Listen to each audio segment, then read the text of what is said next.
Hello दोस्तों, स्वागत है आप सभी का आपके अपने चैनल राम सर ऑफिशियल पर। आज हम एक नए टॉपिक की तरफ चलेंगे जिसमें हम देखेंगे कि भारत का प्रादेशिक विभाजन। ये टॉपिक आपकी परीक्षा की दृष्टि से काफ़ी महत्वपूर्ण है। अक्सर इससे प्रश्न आपकी परीक्षा में पूछे जाते हैं। यदि वीडियो आपको पसंद आए तो इसे लाइक करें व चैनल को सब्सक्राइब करें। साथ ही साथ अपने मित्रों को वीडियो शेयर करना न भूलें। बात करेंगे हम भारत के प्रादेशिक विभाजन की कि जैसा कि आप जानते हैं, भारत जो कि दक्षिण एशिया का सबसे बड़ा देश है।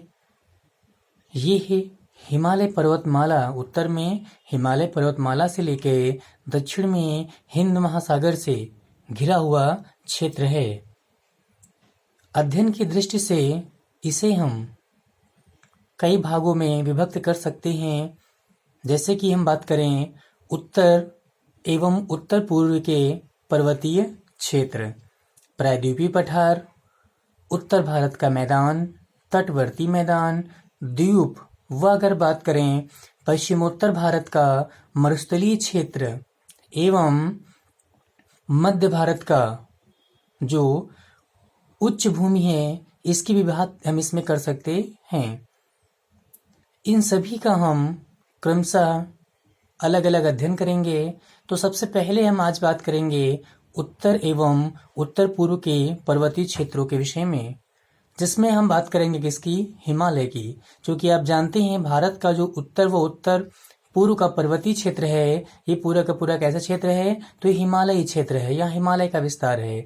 तो हिमालय की हम बात करेंगे। हिमालय में थोड़ा सा जिक्र कर लेते हैं कि हिमालय विश्व का सबसे नवीन वलित पर्वत है। क्या है? तो हिमालय जो है ये विश्व का सबसे नवीन वलित पर्वतमाला है। याद हो गया होगा आपको। तथा ये विश्व की सबसे ऊंची पर्वतमाला भी है। कई बार प्रश्न ऐसे पूछे जा चुके हैं।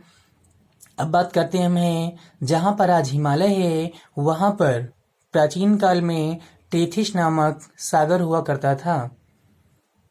प्लेट विवर्तन की अगर सिद्धांत की बात करें हम, तो प्लेट विवर्तन के सिद्धांत के अनुसार इंडो ऑस्ट्रेलियन प्लेट व यूरेशियन प्लेट के आपस में टकराने से, किसके? इंडो ऑस्ट्रेलियन प्लेट व यूरेशियन प्लेट के आपस में टकराने से हिमालय पर्वत की उत्पत्ति हुई है। तो यहाँ पर आपने देखा हिमालय के विषय में काफ़ी कुछ आपने सीखा। अब हम बात करते हैं आगे, अगला टॉपिक जो आपका है इसी में कि हिमालय को हम दो भागों में डिवाइड करते हैं। एक तो ट्रांस हिमालय और दूसरा हिमाचल हिमालय। ट्रांस हिमालय जो आपका है, इसकी जो उत्पत्ति है ये हिमालय के पहले की मानी जाती है। जो आपका मुख्य हिमालय है उसके पहले की उत्पत्ति किसकी है? ट्रांस हिमालय की है। जिसमें आप देखेंगे कि काराकोरम, लद्दाख व जास्कर श्रेणियां विद्यमान हैं। जबकि हिमाचल हिमालय जो कि हिमालय का मुख्य रूप है, इसमें हम देखेंगे क्या मिला आपको? वृहत हिमालय, मध्य हिमालय एवं शिवालिक हिमालय क्षेत्र आपको मिलता है। हिमाचल हिमालय, इसकी उत्पत्ति आप जानते हैं, जिन भी साथियों ने हमारी भूगर्भीय संरचना की वीडियो देखी होगी उन्हें पता होगा कि हिमालय की उत्पत्ति किस काल में हुई थी। मैं उसमें डिस्कस कर चुका हूँ। तो आप सभी इसका आंसर देंगे, कमेंट करके सभी लोग आंसर देंगे कि हिमालय की उत्पत्ति किस काल में हुई। हम आगे बात करते हैं सबसे पहले ट्रांस हिमालय की। तो ट्रांस हिमालय में आप जानते हैं कि ट्रांस हिमालय का जो क्षेत्र है, इसमें वनस्पतियों का अभाव पाया जाता है। किसका? ट्रांस हिमालय के क्षेत्र में वनस्पतियों का लगभग अभाव पाया जाता है। यहाँ पर जीवाश्म नहीं पाए जाते हैं। इसीलिए यहाँ पर कह सकते हैं हम कोयला या पेट्रोलियम आदि क्षेत्र नहीं है। अब बात करते हैं हम इसी में ट्रांस हिमालय के क्षेत्रों में। तो चलिए एक बार हम मैप की तरफ चलते हैं और मैप देखते हैं, साथ में हम अध्ययन करेंगे मैप को देखते हुए। यहाँ पर देखें, यदि मैप में नजर डालें तो आप यहाँ पर देख सकते हैं कि हिमालय की जो काराकोरम श्रेणी है कहाँ पर आपको दिखाई दे रही है। ये आपका लद्दाख वाला क्षेत्र जो आपको दिख रहा है, जो कि आप सभी जानते हैं, सभी पहले पढ़ते आ रहे हैं कि जम्मू कश्मीर जम्मू कश्मीर। तो अब अपने मन से इस भ्रम को हटा दीजिए, क्योंकि जम्मू कश्मीर का क्या हो गया था, विभाजन हो गया था, उससे स्पेशल स्टेट का दर्जा हटा लिया गया था। 31 अक्टूबर से 2 नए संघ शासित प्रदेश नक्शे में आए। कौन कौन से? जम्मू कश्मीर व लद्दाख, यूनियन टेरिटरी हमारे नक्शे में आ गए। तो हम बात करते हैं कि 2 नए केंद्र शासित प्रदेश हमारे लद्दाख व जम्मू कश्मीर। तो यहाँ पर आप क्या देख सकते हैं कि जो काराकोरम पर्वत श्रेणी है, ये किसमें दिखाई दे रही है आपको? है ये लद्दाख क्षेत्र में दिखाई दे रही है। इसी के साथ हम बात करेंगे हम लद्दाख श्रेणी, हिमालय की जो हमने बात की ट्रांस हिमालय में लद्दाख श्रेणी की, और फिर हम बात करें किसकी? जास्कर श्रेणी की। तो ये हमारे क्या हैं? ये ट्रांस हिमालय के भाग हैं, जिसमें कि काराकोरम श्रेणी की बात करें हम, तो काराकोरम श्रेणी जो कि हम बात कर सकते हैं, ये भारत का सबसे उत्तरी पर्वत श्रेणी है, भारत की सबसे उत्तरी पर्वत श्रेणी है। इसमें K2 क्या है? इसमें भारत की सबसे ऊंची चोटी K2, जिसे गाडविन आस्टीन भी कहते हैं, जिसकी ऊंचाई 8,611 मीटर के आसपास है, स्थित है। ये भारत की विवादित चोटी है। ये याद रखिए आप लोग, क्योंकि एग्जाम में पूछा भी जा चुका है। अगर क्वेश्चन एग्जाम में आपके आता है कि भारत की सबसे ऊंची चोटी कौन सी है, तो आप क्या बताएंगे? K2 बताएंगे, जैसे गाडविन आस्टीन कहते हैं। परंतु अगर क्वेश्चन आता है कि भारत की बिना विवादित सबसे ऊंची चोटी कौन सी है, तो आप क्या बताएंगे उसके लिए आप बताएंगे कंचनजंगा, जो कहाँ पे है? सिक्किम राज्य में। यह आपको दिख रही होगी कंचनजंगा सिक्किम राज्य में, ये आपका सिक्किम राज्य है। अब हम बात करते हैं K2 कहाँ पे है, तो K2 POK क्षेत्र में है। अभी भी ये POK में ही, ये पाक अधिकृत कश्मीर में है। यहाँ पर हम देख सकते हैं जिसका पाकिस्तान ने नाम परिवर्तित कर रखा है, जिसे पाकिस्तान शाहगोरी या चागोरी कहता है। हम बात कर लेते हैं काराकोरम श्रृंखला में और भी कुछ चीजों की। तो काराकोरम जो श्रृंखला हमारी है, इसे उच्च एशिया की रीढ़ कहते हैं, बैकबोन ऑफ हाई एशिया कहते हैं। हम बात कर सकते हैं इसे में और भी कुछ पॉइंट की। तो आप जानते हैं, एक प्रश्न कई बार एग्जाम में पूछा गया है कि नुब्रा घाटी कहाँ पे है। नुब्रा घाटी हिमालय की किस पर्वत श्रृंखला में है, तो नुब्रा घाटी हिमालय की काराकोरम श्रेणी में है। यहीं पर क्या आपका है? यहीं पर सियाचिन ग्लेशियर भी है।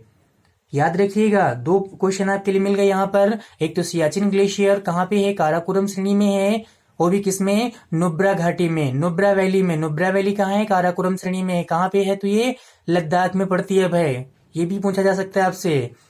अब हम बढ़ते हैं अगले टॉपिक की तरफ। तो हमने देखा इसका सेकेंड टॉपिक क्या है? लद्दाख। लद्दाख कहाँ स्थित है? तो काराकोरम श्रेणी व जास्कर के मध्य में लद्दाख स्थित है।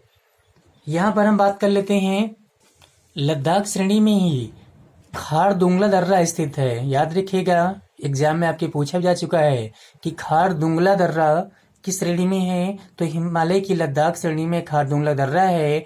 और लद्दाख श्रेणी का ही विस्तृत अगर रूप देखें, तो अगर इसे आगे बढ़ाया जाए, तो ये तिब्बत में कैलाश श्रेणी के नाम से जानी जाती है। क्या, किसके नाम से? कैलाश श्रेणी के नाम से। तो अगर क्वेश्चन आपसे आता है कि तिब्बत में जो कैलाश श्रेणी है वह किसका भाग है, तो वो भी लद्दाख श्रेणी का ही भाग है। कैलाश श्रेणी जहाँ पर क्या है? कैलाश मानसरोवर है, वह कैलाश पर्वत आप सभी लोग जानते होंगे। हम आगे बढ़ते हैं अगले टॉपिक की तरफ। तो यहाँ पर हम देख सकते हैं जास्कर श्रेणी।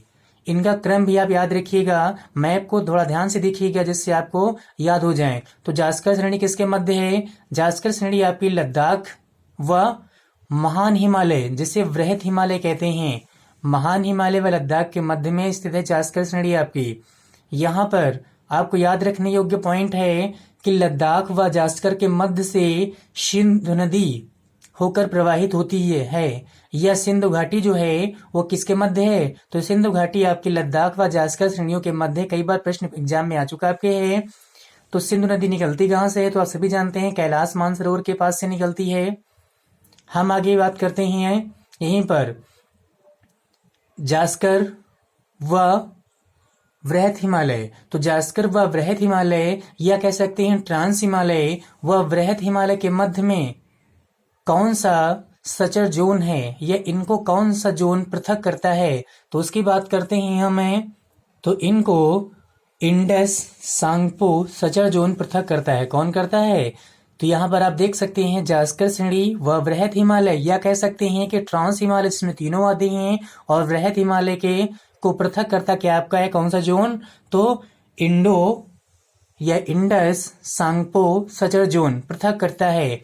अब हम बात करते हैं हिमाचल हिमालय। हिमाचल हिमालय जैसे आपने देखा था कि 3 हिमालय की श्रेणी आपको दिखती हैं। एक तो वृहत हिमालय, ये आप कलर देख सकते हैं, ये जो कलर आपको दिख रहा है इसमें क्या दिखाई दे रहा है आपको? वृहत हिमालय का क्षेत्र, जो कहाँ से है, यहाँ लद्दाख में देख सकते हैं नंगा पर्वत। लद्दाख में क्या देख सकते हैं? नंगा पर्वत। नंगा पर्वत से लेकर कहाँ तक जा रहा है? अरुणाचल प्रदेश में नामचा बरवा तक जा रहा है। तो अरुणाचल प्रदेश में नामचा बरवा तक विस्तृत फैला हुआ क्षेत्र किसका है? पर्वतीय। वृहत हिमालय या महान हिमालय का है। अब हम बात करते यहाँ पर हैं, तो देखते हैं कि हिमालय की ये सबसे उच्च पर्वत श्रेणी है। ध्यान दीजिएगा यहाँ पर कि वृहत हिमालय जो आपका है, ये हिमालय की सबसे ऊंची पर्वत श्रेणी है। अर्थात यहाँ पर हिमालय की सबसे ऊंची चोटियां पाई जाती हैं, जैसे कि माउंट एवरेस्ट आप देख सकते हैं, मकालू देख सकते हैं, कंचनजंगा देख सकते हैं। ये सब वृहत जो चोटियां हैं, ये कहाँ पर पाई जाती हैं? तो ये सभी सब वृहत हिमालय में पाई जाती हैं। हम आगे बात करते हैं इसी में, इसे हिमाद्री भी कहा जाता है। क्या कहते हैं? इसे हिमाद्री के नाम से भी जाना जाता है। देख लेते हैं इसकी औसत अगर लंबाई देखें, वैसे तो हिमालय की आप जानते हैं कि औसत लंबाई कितनी है? लगभग 2500 किलोमीटर है। कितनी है? क्वेश्चन अगर आता है आपसे एग्जाम में कि हिमालय की औसत लंबाई कितनी है, तो कितनी? लगभग में 2500 किलोमीटर के आसपास है। जबकि इसकी चौड़ाई कितनी है? तो चौड़ाई की बात करें, पश्चिमोत्तर क्षेत्र में इसकी चौड़ाई सबसे अधिक है, व दक्षिण पूर्वी क्षेत्र में इसकी चौड़ाई क्या है? सबसे कम है। तो पश्चिमोत्तर क्षेत्र में इसकी चौड़ाई लगभग 400 किलोमीटर के आसपास है, जबकि दक्षिण पूर्वी क्षेत्र में इसकी चौड़ाई लगभग कितनी है? तो 160 किलोमीटर के आसपास है। याद रखिएगा आप लोग। विश्व में अब बात करते यहीं पर हैं कि विश्व की अधिकांश ऊंची चोटियां इसी पर हैं, जैसे हम देख चुके हैं पहले भी, माउंट एवरेस्ट, मकालू, कंचनजंगा आदि इसी पर पाई जाती हैं। यहाँ पर एक प्रश्न आपके एग्जाम में बार बार आता है कि माउंट एवरेस्ट सबसे ऊंची चोटी है, कहाँ की? तो विश्व की।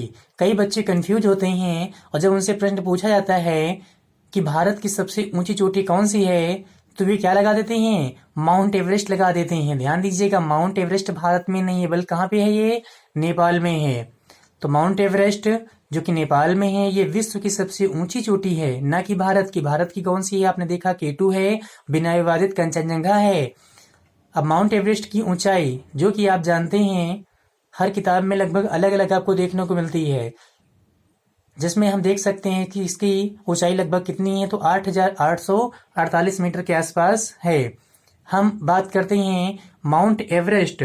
माउंट एवरेस्ट जिसे तिब्बती भाषा में चोमोलुंगमा कहते हैं। क्या कहते हैं? चोमोलुंगमा, अर्थात बर्फ की देवी। वह नेपाल में इसे सागर माथा कहा जाता है। क्या कहते हैं? सागर माथा। ये पॉइंट याद रखिए, रखने योग्य आपके लिए हैं। हम आगे बढ़ते हैं इसी में।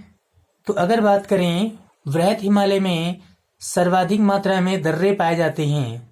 दर्रा आप जानते हैं, पास, जिससे जो कि 2 पर्वत श्रेणियों के मध्य में नदी घाटी द्वारा बनाया गया क्षेत्र होता है, उसे क्या कहते हैं? दर्रा कहते हैं। तो हिमालय जो वृहत हिमालय क्षेत्र है, इसमें अधिकांश दर्रे पाए जाते हैं, जिसमें अगर हम बात करें तो बुर्जिल, जोजिला, सिपकिला, बाड़ालाचा, थांगला, नीति, लुपलेक, नाथुला। अगर हम बात करें अरुणाचल प्रदेश की, तो यहाँ पर भी बोमडिला जैसे दर्रे पाए जाते हैं। तो दर्रे किसमें हैं? ये लगभग दर्रे आपके सब वृहत हिमालय क्षेत्र में देखने को मिलते हैं। अब हम बात करेंगे हिमालय के अन्य भाग की, जो कि आपका क्या है? मध्य हिमालय या लघु हिमालय। इसे उप हिमालय भी कहा जाता है। ये आप ग्रीन कलर से देख सकते हैं कि मैंने मध्य हिमालय या उप हिमालय को ड्रा किया हुआ है। यहाँ पर आप देख सकते हैं कि मध्य हिमालय का क्षेत्र, तो इसकी अगर औसत ऊंचाई देखें तो इसकी औसत ऊंचाई वृहद हिमालय से कुछ कम है। वृहद हिमालय की औसत ऊंचाई लगभग कितनी है? 6000 मीटर के आसपास है। जबकि इसकी कितनी है? तो इसकी हम कह सकते हैं कि लगभग 4500 मीटर के आसपास इसकी ऊंचाई है। इसमें पीर पंजाल कहाँ है? तो आप देख सकते हैं यहाँ पर है, ये पीर पंजाल श्रेणी हिमालय की है। पीर पंजाल, धौलाधार, मसूरी, नाग टिब्बा, महाभारत आदि श्रेणियां इसमें पाई जाती हैं। हम बात करते हैं कि भारत के अधिकांश जो पर्यटन स्थल हैं, ध्यान दीजिएगा, अधिकांश पर्यटन स्थल जिसमें हम बात करें शिमला की, डलहौजी की, मसूरी की, रानीखेत, दार्जिलिंग, नैनीताल, ये सभी कहाँ पाए जाते हैं? तो लघु हिमालय या मध्य हिमालय में ही पाए जाते हैं। कई बार यहाँ से प्रश्न पूछे भी गए हैं, तो आपको याद रखने योग्य है।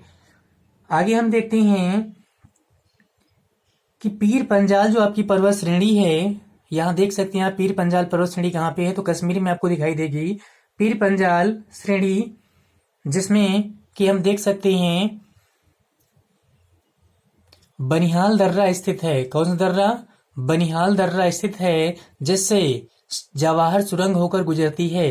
कई बार प्रश्न ये आपकी परीक्षा में पूछा जा चुका है कि बनिहाल दर्रा कहाँ पर स्थित है या जवाहर सुरंग किस दर्रे से होकर गुजरती है। चलिए बात करते हैं आगे। तो इस क्षेत्र में अधिकांश कोणधारी वन पाए जाते हैं। इसमें स्लोप ज्यादा देखने को मिलते हैं, मतलब ढाल अधिक देखने को मिलती है। हम यहाँ पर बात करते हैं, यहाँ पर पाए जाने वाले मैदानी भागों को मर्ग कहते हैं। जैसे कश्मीर में आप जानते हैं तो सोनमर्ग व गुलमर्ग की बात करते हैं। चलिए आप लोग ये प्रश्न और आपके सामने है, इसका आंसर दीजिएगा कि सोनमर्ग व गुलमर्ग वर्तमान में किस क्षेत्र में हैं? किस यूनियन टेरिटरी में हैं? लद्दाख में हैं कि जम्मू कश्मीर में है? ये आपके लिए प्रश्न है, आप लोग इसका आंसर दीजिएगा। मैप पे ध्यान दीजिए थोड़ा सा। अब देख लेते हैं, यहीं पर उत्तरांचल में इन्हें क्या कहते हैं? तो उत्तरांचल में इनको बुग्याल कहते हैं। जो मैदानी क्षेत्र है इन्हें बुग्याल कहते हैं। वह अगर बात करें इसके हम मध्यवर्ती क्षेत्रों में, तो मध्यवर्ती क्षेत्रों में से द्वार कहा जाता है। द्वार क्या कहते हैं? द्वार, जैसे हरिद्वार। क्लियर हो गया आपको? अब बात करते हैं हम बाह्य हिमालय के क्षेत्र में चलते हैं। बाह्य हिमालय जैसे आउटर हिमालय कहते हैं। आउटर हिमालय में हम देखेंगे शिवालिक श्रेणियों के विषय में, शिवालिक हिमालय। तो आउटर हिमालय जिसे शिवालिक हिमालय भी कहते हैं। हम बात करते हैं हिमालय पर्वत श्रृंखला की, ये सबसे दक्षिणी श्रेणी है।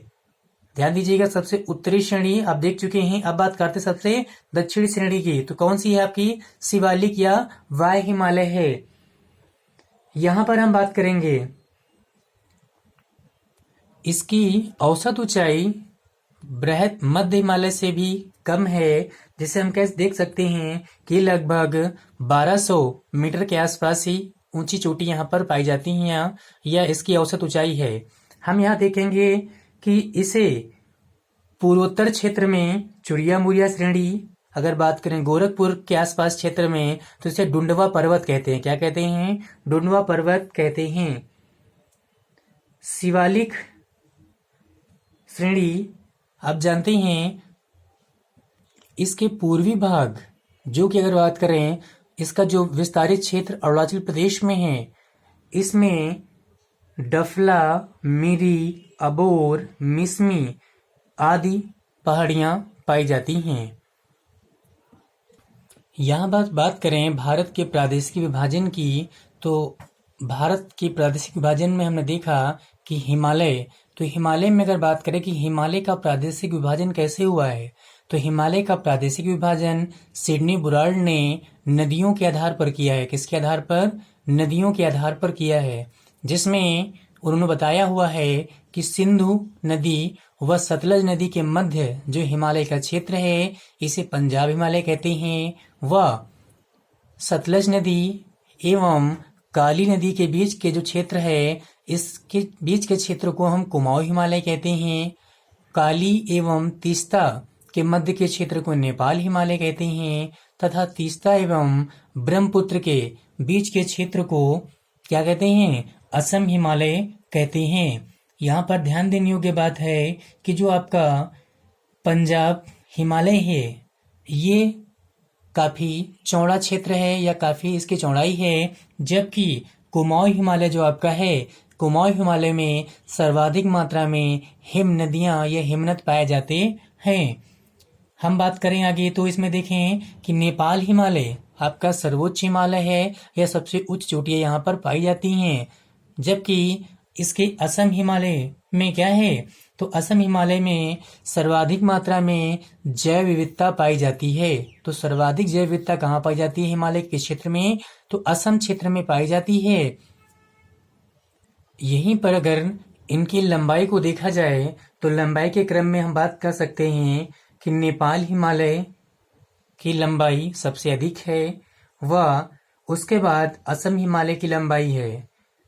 तत्पश्चात बात करेंगे पंजाब हिमालय एवं कुमाऊं हिमालय की लंबाई इनमें सबसे कम है। तो आपने क्या देखा सबसे पहले कि सबसे अधिक लंबाई किसकी है, नेपाल हिमालय की, उसके बाद असम हिमालय की, असम हिमालय के बाद क्या आपने देखा, पंजाब हिमालय व कुमाऊं हिमालय। इनका क्रम पूछा जाता है कई बार आपके एग्जाम में क्रम पूछ लिया गया, तो आपको याद रखना है इनका आरोही क्रम आए चाहे अवरोही क्रम आए, आप इसके लंबाई के अनुसार इसको बता सकते हैं आसानी से।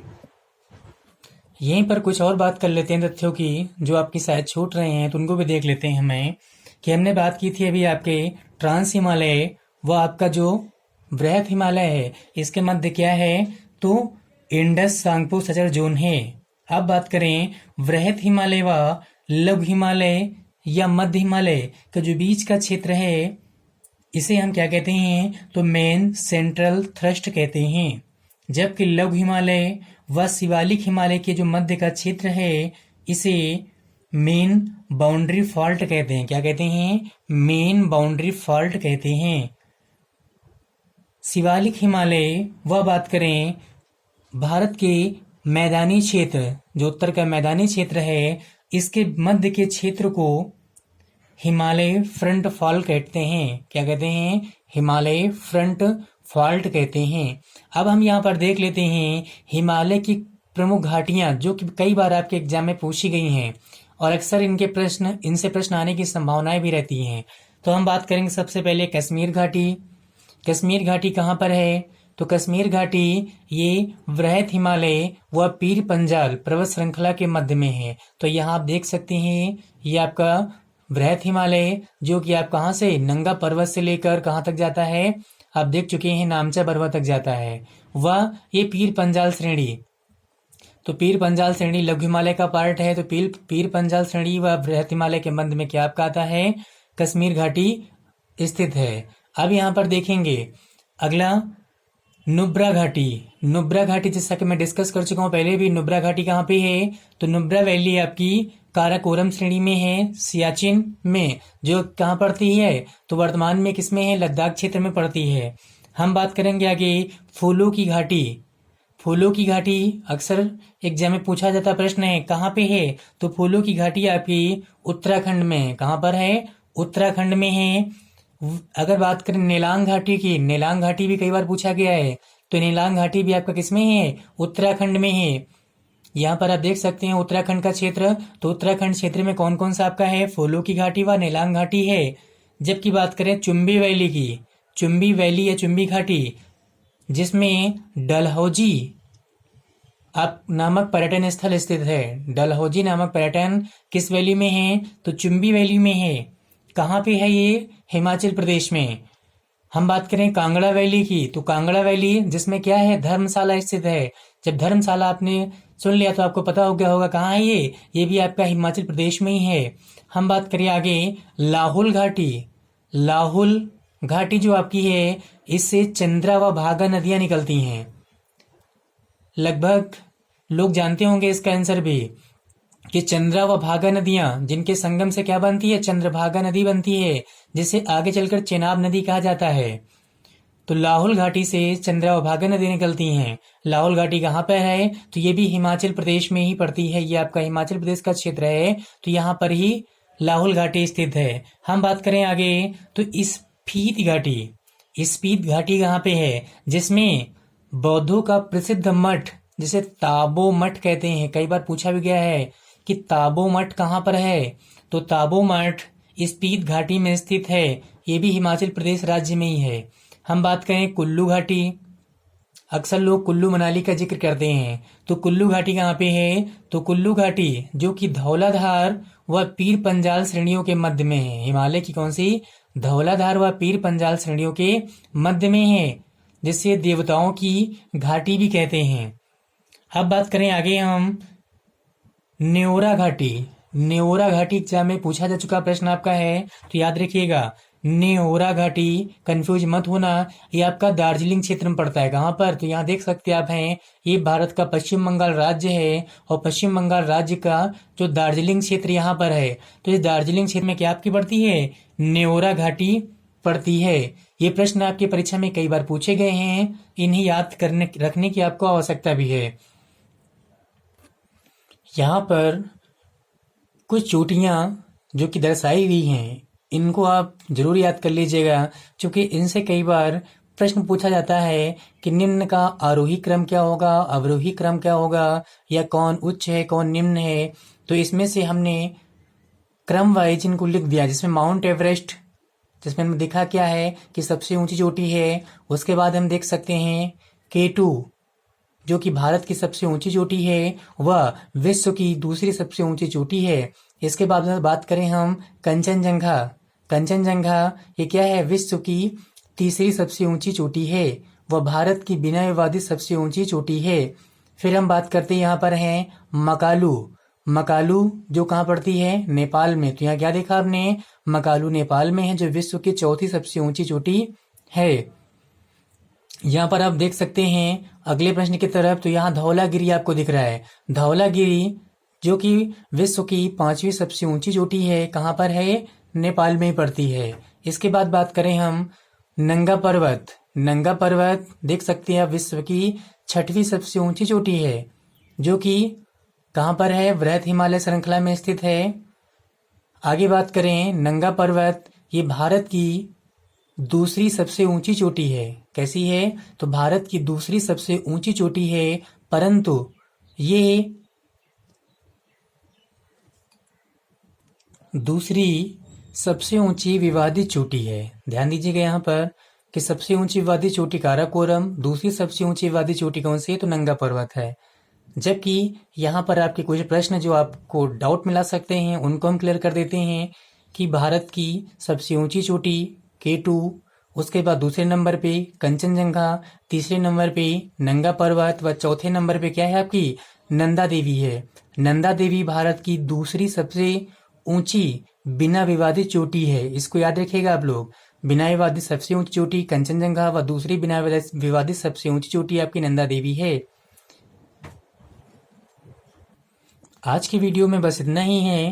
प्रादेशिक विभाजन के अन्य जो भाग हैं उनको हम नेक्स्ट वीडियो में डिस्कस करने का प्रयास करेंगे।